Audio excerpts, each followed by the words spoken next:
5782. Please don't be scared to call in.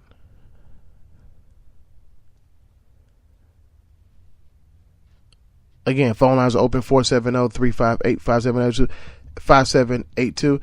I want to get into some more of the racism that just emerged from the NFL, and these people hold public. Imagine, though, look at the bigger picture. These are people with everyday jobs that have been bold in their comments, calling NFL players sons of bitches and degenerates and all kind of shit. And this is what's been going on. So the funny thing about it is that these are regular people that you probably interact with. And it just took an NFL protest and boycott for them to show you their racist ass to your face. What am I talking about now? Michigan State Police Director. Now, this is a woman. Now, we know how many years and how hard women of all colors have been fighting for women equality.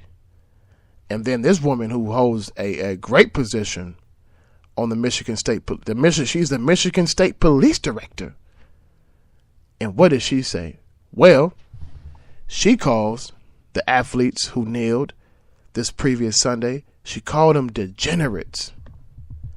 And then she does the white in her. Well, she is white, but she does she does the white thing, not the right thing, but she does the white thing. Call the athletes degenerates, and then she gives the humble pie apology, right? Let me tell you the story. So on Sunday, Colonel Christy Kibbe Itu, the director of the Michigan State Police, she shared, and it's always funny how social media get these fucking dumb fucking public figures caught up. She shared a Facebook message where she called players who kneel not only degenerates, but millionaire ingrates who hate America and disrespect our armed forces and veterans as well. E2 went on to further disrespect the players by calling them rich, entitled, and ungrateful. Late Tuesday night, 2 days later, after she made those comments, E2 issued an apology. Again, social media, she makes this apology on Twitter by saying it was a mistake to share the message on Facebook and that she apologizes to anyone this may offend it. So here's what I'm saying. She didn't apologize on how the fuck she felt or what the fuck she said. She's just sorry for the fact that you niggas found out how she really felt. Now, of course, she has her attorney, Leonard Mungu, who represents the troopers in civil disputes, referred to E2's mindset as dangerous, especially for someone in power. Now, again, she apologizes because that's the white thing to do, not the right thing to do. It's the white thing to do. And with her apology, it was also on social media. She's not apologizing for how she feels. This is the thing that I'm saying is that people have gotten out of hand. White folks have really gotten the fuck out of hand. All I'm fucking waiting on is white folks to start really hanging niggas. I mean, they done everything but started hanging niggas because this shit is getting out of hand. When does it stop is my question. I got a couple more stories because this is getting out of hand. And I've tried to find so much positive in the news. I mean, what do you want to hear? The fact that Young Dolph was shot down in L.A. and now they try to blame it on some people in Yo Gotti's camp. Like, come on, I'm tired of hearing niggerish shit. Or should I talk about Empire and some crazy shit that Lucius did? I don't give a fuck about that shit. This is all the distracting for what's really going on because this is a bigger issue, y'all. Racial tension in America is a issue. And I have friends of all races, and it's a shame that in 2017 we're still talking about this shit. Or should I talk about the distraction also that came in the media about Wendy Williams and her rumor of her alleged husband living a double life? Have you seen Wendy Williams in a bathing suit? I would have a fucking double life too. I mean, she's built like a fucking Note 8. Who the fuck wouldn't cheat on Wendy Williams? I mean, come on. Like, seriously. I don't care about that shit. I'm just going through like stories and notes that I took and stories I wanted to talk about, but it's the same. You know, now let's go into a story where the brother, fellow activist and Jesse Williams, okay? Here's his take on this whole national anthem. Now, you know Jesse Williams been giving it to white folks, you know, via social media and via mainstream TV.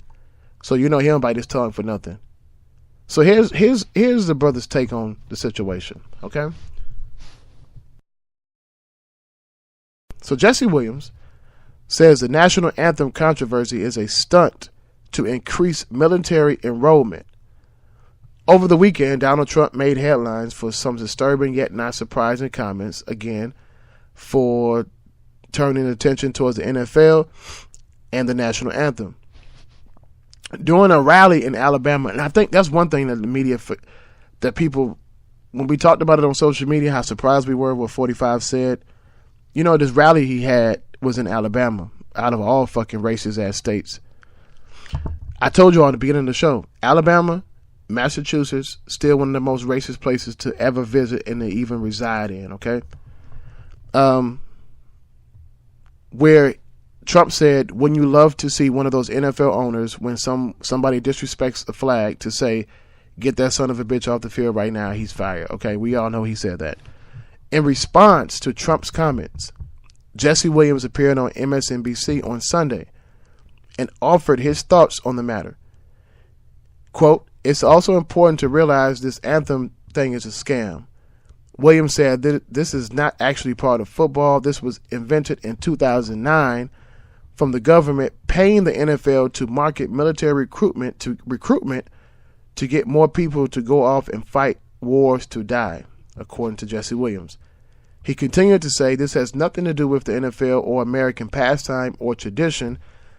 This is to get boys and girls to go fly overseas and go kill people.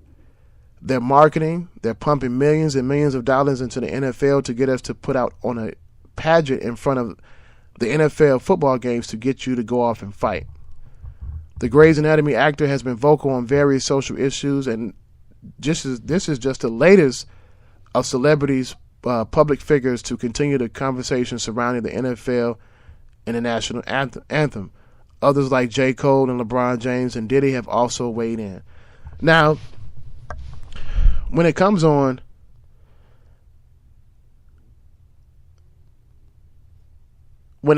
to celebrities and when it comes to celebrities making their opinion about this whole national anthem situation and protesting, black people have been, I'm thinking it's going to be like, we haven't made the best comments. See, this is what I'm saying. When I made my comments earlier and saying this is, we've allowed so much fuckery in our community alone. Like, nobody's really blasted except for, I'm going to say this, man, and I'm going to say a major pause and no homo. I love Shannon Sharpe. Shannon Sharpe may be one of the most countryest plaid suit wearing ass niggas I know, but I got love for Shannon Sharpe. He violates all man codes with his suits, but I got nothing but love for Shannon Sharpe, and the reason why he speaks his mind, he doesn't give a fuck if what the consequences are, because he's saying what he's saying is real, and he's giving you both sides. It's not just biased; it's very unbiased in what he's saying, and so that's been the only other black public figure I can say that I've been agreeing with and him speaking out about this. Definitely, I've given my Coon of the Week to Ray Lewis repeatedly. It's like he just volunteers to win my Coon of the Week award. I mean, I almost recanted on giving him the Coon of the Week because I saw him rush out the field, and he was there right with his fellow brethren on the field, and he was down on his knees, and then it dawned on me, he was on both knees, and I knew at that point this was going to be brought up again. Why? Because body language is everything. If you study behavioral science, you understand that body language gives away 90%, 99% of somebody's intention, right? And I watched. And I waited. And Shannon Sharpe hit the nail on the head with his comments, right? And then Brother Ray Lewis, Brother Ray Lewis, he gets on TV. I don't know who I despise more, him or Jason Whitlock. If you don't know who Jason Whitlock is, go Google him too, because that fat fedora hat wearing bastard is on my coon list too as well. And he goes to say, "Oh, I wasn't protesting. I wasn't protesting the injustices of African Americans in our community and in the U.S. and the injustice and the inequalities. Oh, I was just praying to God that we could all get through this." Now, I know I'm going to sound real blasphemous by saying that, but I'm not going to say it like that. I'm not going to say what's God got to do with it, because God is in everything that we do, so I would never disrespect God in that form of fashion.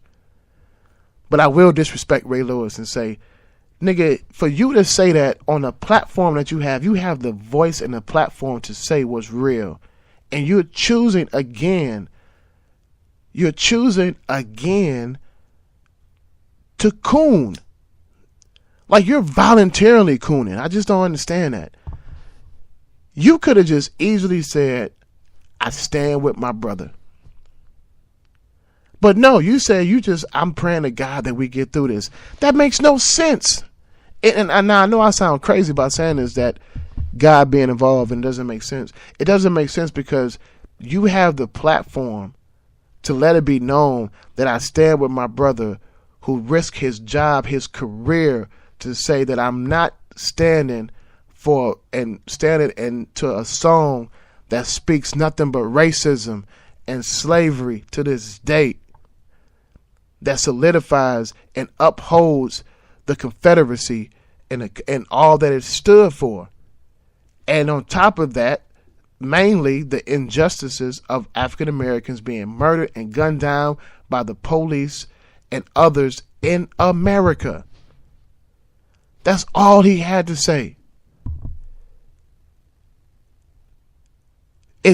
Are we forgetting this is the same Ray Lewis that was right here in Atlanta, who was in the most controversial situation, that was accused of taking another brother's life by stabbing him in the club?